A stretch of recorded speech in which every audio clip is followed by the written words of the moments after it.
সেই দেখানো পথে যেন আমরা চলি। আমার সাথে ম্যাডামের ছোট্ট দুটি স্মৃতি আছে।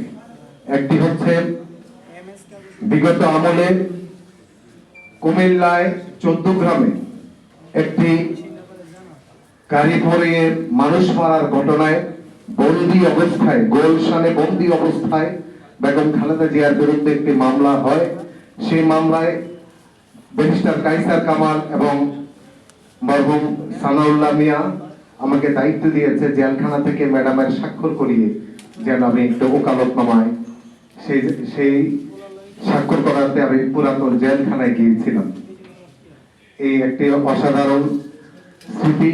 আর সর্বশেষ এই জাতীয় প্রেস ক্লাবে আমাদের ঢাকা সাংবাদিক ইউনিয়ন এবং ফেডারেল সাংবাদিক ইউনিয়নের বার্ষিক ইফতারে ম্যাডাম সর্বশেষ যেখানে আসবার কথা ছিল, অতিথি হিসেবে আমার ঐতিহ্য যেখানে ম্যাডাম প্রধান অতিথি হিসেবে আসেন।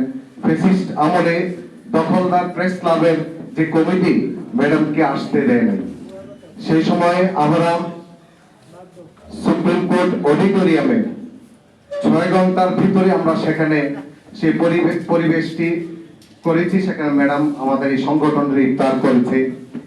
সেই সময় আমি সেখানে একটি সংগঠনের দায়িত্বে ছিলাম। ম্যাডাম বলল কিভাবে এটা সম্ভব হলো।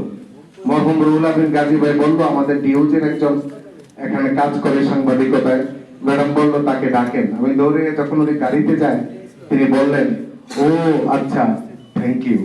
সেই নেত্রী বাংলাদেশের মানুষের, বাংলাদেশের ইতিহাসে যে নজির স্থাপন করেছেন, আমরা আমাদের আগামী রাজনীতি, আগামী দেশপ্রেমে তার সেই আদর্শকে আমরা ধারণ করব, লালন করব।